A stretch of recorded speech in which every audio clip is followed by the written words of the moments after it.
మనం ప్రత్యేకంగా చూసుకోవచ్చు. అదిగో అసెంబ్లీకి ఆయన పాదాభివందనం కూడా చేస్తున్నాడు, కిందకి తల వంచి మరి మెట్లకి నమస్కారం చేస్తున్నది కూడా మనం చూసుకోవచ్చు. మొత్తం మీద చూసుకుంటే ఆంధ్రప్రదేశ్కు సంబంధించి శాసనసభలో జరిగిన పరిణామాన్ని తలెత్తుకునేలాగా ఆయన చేసిన పరిస్థితి కనిపించింది. అసెంబ్లీకి చంద్రబాబు ప్రత్యేకంగా కూడా నమస్కారం చేసి లోపలికి వెళ్తున్నారు. సో ఏ వేదిక ద్వారా అయితే, అంటే ఏ గేటు ద్వారా అయితే చంద్రబాబు అవమానకరంగా బయటికి వెళ్ళారో తిరిగి అదే గేటు ద్వారా ఈరోజు ముఖ్యమంత్రి హోదాలో లోపలికి వెళ్తున్నారు. టీడీపీ నేతలు దానికి సంబంధించి ఘన కూడా చేశారు.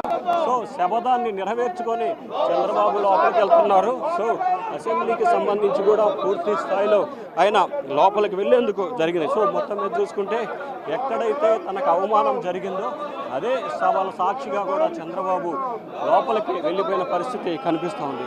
సో మొత్తం మీద చూసుకుంటే చాలాకు సంబంధించి గత అసెంబ్లీలో ఏదైతే ఒక ఎంట్రీ ఉందో అక్కడ వేద పండితులు కూడా చంద్రబాబుకి ఘనంగా స్వాగతం పలుకుతున్న పరిస్థితి కనిపిస్తూ ఉంది.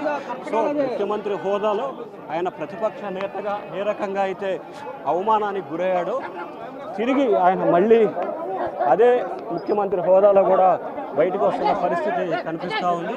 సో మొత్తం మీద